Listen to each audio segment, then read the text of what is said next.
Well, basically, I've always seen art as like a part of me, so it's like also a second option. They would always go in hand. Like I of course, I'm an engineer, like by career.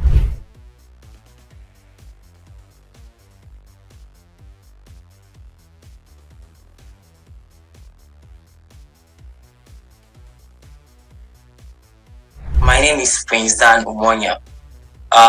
Basically, I'm from Makodi, Benue State, Idoma by tribe. I schooled at Federal University of Agriculture, Makodi. I studied mechanical engineering there. I finished this year with a first class degree. But while I was there, I studied art. I mean, like personally, um, I studied art like from 100 level, which is like 7 years ago. I started studying how to draw realistic portraits. So I can call myself a self-taught professional pencil artist. Well, basically, I've always seen art as like a part of me, so it's like also a second option. They would always go in hand. Like I of course, I'm an engineer, like by career, and that's what I love most. But art has to always go along with it. Even if I'm not doing it as a profession, I would do it for fun. So when I was coming out, I'd already been doing commission works, like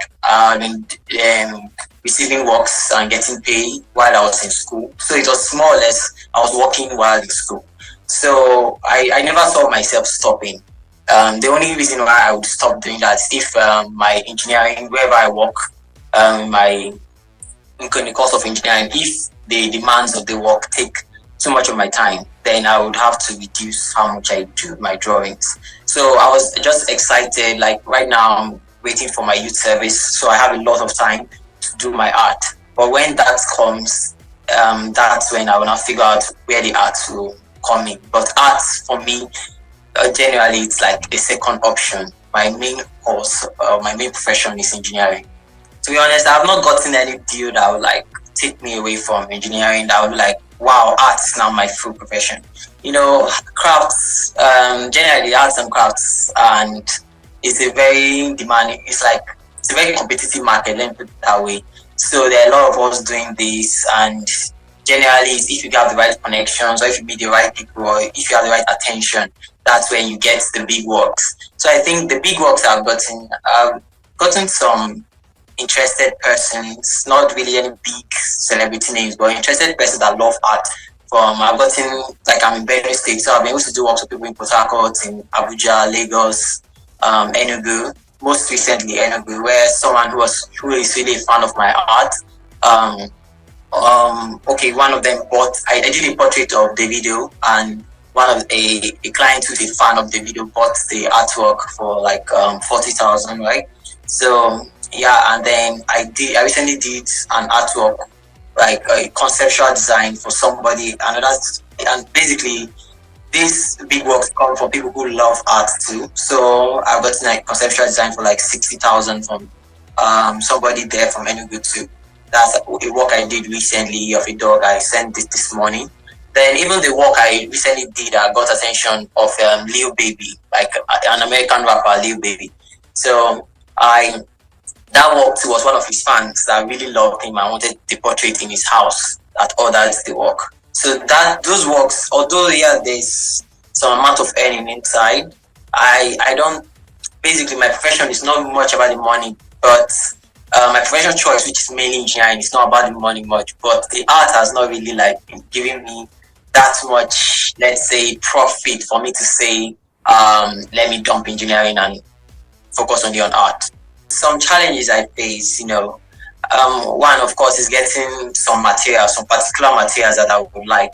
Like, okay, how did I learn this my art? I learned it through YouTube videos and some YouTube, mainly YouTube videos and other videos online where artists share their experience. The art world is very free and very giving, where they share their experience and share their techniques. So when I learn those things, I try to get those materials, but some of them are not available in Benue State, so I have to order them.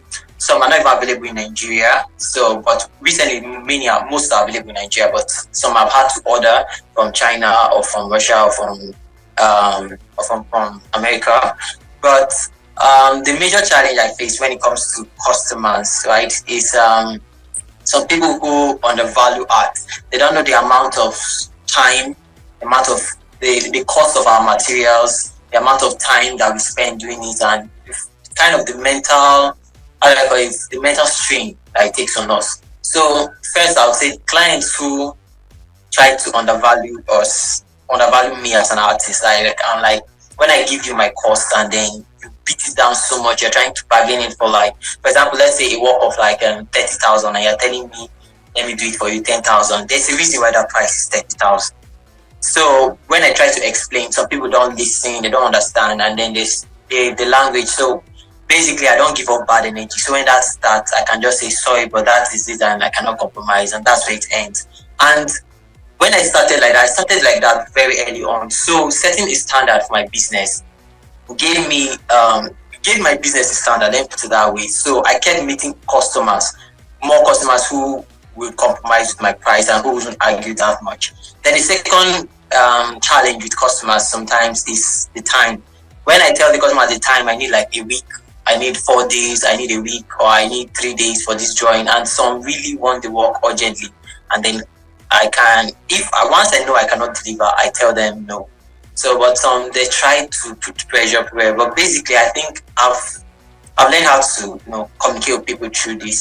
So I generally don't engage in bad energy. If it cannot work, I just tell you straight up that it cannot work, and then we leave everything like that, so peacefully. So in recent days, I've not had serious problems with customers because I've learned how to deal with them and how to approach the issue respectfully with them. I see my art taking me to meet some particular people, some influential people, like people I look up to, my mentors. Some of my mentors in art, like one of them is Kevin Okafor, who's a very good artist. Like his page on Instagram, if you view it, is wow. So I see myself getting to meet those artists, getting to talk with them and see their own stories too, and see if they are similar to mine. I also see myself getting to meet influential people like celebrities, and government officials, like just in terms of talking about what art can do for Nigerians. There are a lot of talented Nigerians or artists, and the kind of art is therapeutic too. So I just see that's how I see my art going. But in terms of myself professionally, I feel it's engineering that will take me to where I need to go. But along the way, art can push me there. It can just help me meet a lot of people, a lot of influential people, a lot of good people. Generally, I've been meeting very good people through my art. So I just generally I let the future just happen. I don't overthink it. So I'm not thought too much about it. I just know if I can get as good as I want to be, then there's no limit to where I can go.